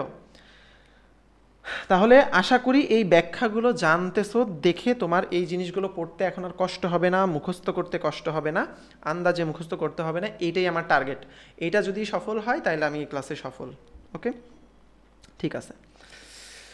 এই যে দেখো, হ্যালাইড আয়নের মধ্যে ফ্লোরাইড সবচেয়ে কম পোলারিত হয়, তাহলে আমরা আগেই পড়ছি ফ্লোরাইডটা সবচেয়ে কম পোলারিত, এই জন্য এটা কিন্তু বর্ণ চেঞ্জ হয় না। বাট যেটা বেশি পোলারাইত হয়ে যায় ওইটার বর্ণ চেঞ্জ হয়ে যায়, ঠিক আছে। এই যে দেখো, Ag টু লাল হয়, হ্যাঁ, যেমন AgCl সাদা, Ag আয়োডাইড সেটা হলুদ। HgCl সাদা কিন্তু আয়োডিনেরটা লাল, PbCl সাদা কিন্তু আয়োডিনেরটা সোনালি হলুদ। তাহলে যত বেশি পোলারায়ন তত বেশি কালার, ওকে। আচ্ছা, আরেকটা আছে হচ্ছে কার্বনেটের স্থায়িত্ব। হ্যাঁ, কার্বনেটের স্থায়িত্ব মনে রাখবা কি হয়, কার্বনেটের লবণের তাপীয় স্থিতি কখন হ্রাস পাবে? যখন বেশি পোলারিত হবে। তাহলে এর মধ্যে দেখো তাপীয় স্থিতি, দেখো এটা সবচেয়ে কম, ঠিক আছে। কেন? ক্যাটায়নের আকার সবচেয়ে ছোট, এটা সবচেয়ে বেশি পোলারিত হয়, এটার তাপীয় স্থিতি তত কমে যায়, বেসিক্যালি গলনাঙ্ক কমে যায় আর কি, একই কথা। তাহলে এই পর্যন্ত ছিল হচ্ছে আমাদের পোলারিটি পোলার আয়ন নিয়ে যত কনসেপ্ট ছিল আমরা একটু রিক্যাপ করি। দেখো পোলারিটি পোলার আয়ন নিয়ে আমরা কী কী পড়ছি? পোলারিটির কনসেপ্টটা পড়ছি, পোলারিটির কারণে তোমার সমযোজী যৌগে কীভাবে আয়নিক বৈশিষ্ট্য আসে ওইটা পড়ছি। পোলার আয়ন সেটার কারণে আয়নিক যৌগে কীভাবে সমযোজী বৈশিষ্ট্য আসে সেটা পড়ছি। এবং ফাজানের 3টা নিয়ম আমরা পড়ছি। একটা হচ্ছে চার্জ যত বেশি, একটা হলো ক্যাটায়নের আকার ছোটো, অ্যানায়নের আকার বড়, আর একটা হলো ডি ইলেকট্রন বিন্যাস আর কি। আর শেষে এসে পড়ছি আয়নিক পটেনশিয়াল, যেটার কারণে আমাদের লবণের দ্রাব্যতা, যৌগের বর্ণ, আর একটা হচ্ছে কার্বনেটের স্থায়িত্ব, এই 3টা জিনিস চেঞ্জ হয়। তাহলে এই 3টা জিনিস আশা করি এখন তোমরা খুব ক্লিয়ারলি বুঝতে পারছো। আচ্ছা, নেক্সট হচ্ছে আমাদের মৌলের কর্ণ সম্পর্ক। কর্ণ সম্পর্ক জিনিসটা খুবই ইজি, খুবই বেসিক জিনিস, মনে রাখাও খুব ইজি। কথা হচ্ছে এই দ্বিতীয় বা তৃতীয় পর্যায়ে বা চতুর্থ পর্যায়ে তুমি যদি দেখো, এই লিথিয়ামের সঙ্গে ম্যাগনেসিয়ামের একটা সম্পর্ক আছে, বেরিলিয়ামের সঙ্গে অ্যালুমিনিয়ামের একটা সম্পর্কে বা রাসায়নিক ধর্মে সাদৃশ্য আছে, এইগুলোকে আমরা বলি কর্ণ সম্পর্ক। তো তোমার মেডিকেলে প্রশ্ন আসবে যে কোনটার সঙ্গে কোনটার কর্ণ সম্পর্ক আছে। এটা বের করার খুব মজার নিয়ম হচ্ছে, তোমাকে যেটাই দিবে, ধরো বললো বেরিলিয়ামের সঙ্গে কার কর্ণ সম্পর্ক আছে, তোমার কাজ হচ্ছে বেরিলিয়ামের পারমাণবিক সংখ্যা জানা 4। এরপরে যদি এই 4 এই সংখ্যাটা 9-এর চেয়ে কম হয় তাহলে তুমি এর সঙ্গে 9 যোগ দিবা। কত আসে? 13। এই 13 নাম্বার মৌলের সঙ্গে কর্ণ সম্পর্ক থাকবে। 13কে অ্যালুমিনিয়াম আছে আছে। আচ্ছা, এখন তোমাকে বললো সিলিকন, তার সঙ্গে কার কর্ণ সম্পর্ক আছে। তুমি কি করবা? সিলিকনের হচ্ছে 14। এটা যদি 9-এর বেশি হয়, মানে পারমাণবিক নাম্বারটা 9-এর বেশি হয়, তখন আমরা 9 মাইনাস দিব। তাহলে 14 থেকে 9 মাইনাস দিলে কত? 5। তাহলে এর 5 নাম্বারের সঙ্গে থাকবে, দেখো তো এই যে বোরন, 5 নাম্বার হচ্ছে বোরন, তার সঙ্গে কর্ণ সম্পর্ক। আরও সহজে বলি, হ্যাঁ প্যাচ লেগে গেছে মনে হয়। তাইলে সহজ কথা হচ্ছে 9-এর চেয়ে কম হইলে আমরা 9 যোগ দিব, 9-এর চেয়ে বেশি হলে 9 মাইনাস দিব। যে সে বোরন, তাহলে বোরনের হচ্ছে 5, যেহেতু এটা 9-এর চেয়ে কম এই জন্য আমরা 9 যোগ দিব। 9 আর 5 14, 14কে সিলিকন, তাহলে বোরনের সঙ্গে সিলিকনের কর্ণ সম্পর্ক থাকবে। বোঝা গেছে? অ্যাজ সিম্পল অ্যাজ দ্যাট, আর কিছুই না। ওকে, তাহলে কর্ণ সম্পর্ক আমরা বুঝলাম। নেক্সট আমাদের পড়া হচ্ছে ভ্যান ডার ওয়ালস বল। হ্যাঁ, এইটা নিয়ে তোমরা অনেকে একটু কনফিউজ থাকো অনেকে, সো আমরা ভ্যান ডার ওয়ালস বলটা এখন বোঝার চেষ্টা করব। আচ্ছা, ভ্যান ডার ওয়ালস বল হচ্ছে ইন্টারমলিকুলার ফোর্স। আমরা এতক্ষণ যা কিছু পড়ছি সেগুলো কিন্তু ইন্ট্রামলিকুলার, মানে মলিকুলের মধ্যে, পরমাণুগুলার মধ্যে কেমন আকর্ষণ, যেমন প্রোটন তার সঙ্গে এই যে বাইরে দিয়ে ইলেকট্রনগুলো ঘুরতেছে তার কেমন আকর্ষণ, এগুলো হলো ইন্ট্রামলিকুলার, অন্ত আণবিক। অণুর মধ্যে পরমাণুগুলো কীরকম আকর্ষণ ফিল করতেছে, পরমাণুর মধ্যে ইলেকট্রন প্রোটন কেমন আকর্ষণ ফিল করতেছে, এইগুলো হচ্ছে সব ইন্ট্রামলিকুলার। আর আরেকটা হচ্ছে ইন্টারমলিকুলার, মানে হচ্ছে অণুর মাঝখানে।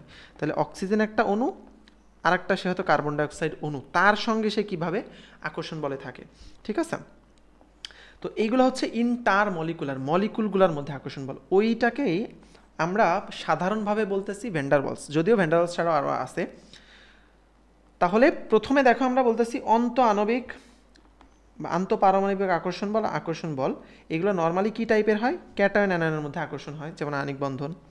যদি সমযোজী বন্ধন হয় তাহলে ইলেকট্রন যুগলের মধ্যে আকর্ষণ, যদি ধাতু হয় তাহলে ধাতুর ক্যাটায়ন আর ইলেকট্রনের মধ্যে হয়। আচ্ছা, কিন্তু যদি এইগুলো ছাড়া, এই আন্তঃআণবিক আকর্ষণ বল ছাড়া যত প্রকার কার্যকর বল আছে, এই সবাইকে একত্রে আমরা সাধারণভাবে ভ্যান ডার ওয়ালস বল বলি। এখন এই ভ্যান ডার ওয়ালস বল বা নন বন্ডিং যে বলগুলো আছে সেগুলোকে আমরা কয়েকটা ভাগে ভাগ করতে পারি। এটা হচ্ছে আয়ন ডাইপোল, একটা হলো হাইড্রোজেন বন্ধন, একটা হলো ডাইপোল, একটা হলো আয়ন আবিষ্ট, ডাইপোল আবিষ্ট, আর একটা হচ্ছে লন্ডন বল। তো আর যেগুলো বন্ডিং বল সেগুলো হচ্ছে আয়নিক, সমযোজী আর ধাতব। তাহলে এই ভ্যালুগুলো একটু আমাদের বারবার পড়ে পড়ে একটু মুখস্থ রাখতে হবে আর কি। বাট আমি তোমাদেরকে একটু ছোট্ট দিতে পারি টেকনিক, সেটা হলো যদি আয়ন ডাইপোল এবং হাইড্রোজেন, দেখো দুইটা শুরুতেই 10 আছে, ডাইপোল আবিষ্ট লন্ডন দুইটা শেষে 10 আছে, তাহলে শেষে 10 শুরুতে 10। আর ডাইপোল আয়ন আবিষ্ট ডাইপোল এই দুটার শুরুতে 3। ঠিক আছে, এটা একটু মনে রাখলে তোমার মুখস্থ করা একটু সহজ হবে, বাট মুখস্থ একটু আলটিমেটলি করতেই হবে একটু কষ্ট করে। ঠিক আছে, আচ্ছা, তাহলে এইটা ছিল আমাদের ভ্যান ডার ওয়ালস নিয়ে কথাবার্তা। নেক্সট হলো আমাদের হাইড্রোজেন বন্ধন। তাহলে হাইড্রোজেন বন্ধনে আমরা একটা জিনিসই পড়বো, সেটা হচ্ছে ফোন। ফোন তোমাদের অনেক পছন্দ আমি জানি। মেন কথা হইতেছে হাইড্রোজেন বন্ধন গঠন হয় 3টা জিনিসের সঙ্গে, এইচ, তার সঙ্গে ফ্লোরিন, অক্সিজেন, নাইট্রোজেন, এই 3টা জিনিসের সঙ্গে তার বন্ধন গঠন হয়। এবং সিরিয়ালটাও, শক্তির সিরিয়ালটাও এরকম, হাইড্রোজেন ফ্লোরাইড, হাইড্রোজেন অক্সিজেন এবং হাইড্রোজেন নাইট্রোজেন, বন্ধনের সিরিয়ালটাও এরকমই, শক্তির সিরিয়ালটা এরকমই হয়। ঠিক আছে, তাহলে হাইড্রোজেন বন্ধন এটা। হাইড্রোজেন বন্ধনের গুরুত্ব খুব বেশি মানে পড়ার দরকার নাই, খুব আসে না, জাস্ট রিডিং পড়তে চাইলে পড়তে পারো, এটুকুই হচ্ছে আমাদের গুরুত্ব। আচ্ছা, এইখানে কিছু পলিঅ্যাটমিক আয়নের নাম দেওয়া আছে, জাস্ট এগুলো পড়লে আমাদের চ্যাপ্টারটা মোটামুটি শেষ। তাহলে দেখো, যদি কম হয়, ঠিক আছে, যদি অক্সিজেন কম থাকে সবসময় আইট হবে অথবা আস হবে, আইট হবে অথবা আস হবে, মাথায় রাখবা। তাহলে দেখো, অক্সিজেন 2টা আছে আর 3টা আছে, 2টা থাকলে আইট, 3টা থাকলে এট, তাহলে আইট বা আস, আর যদি বেশি থাকে তখন হবে ইট বা ইক।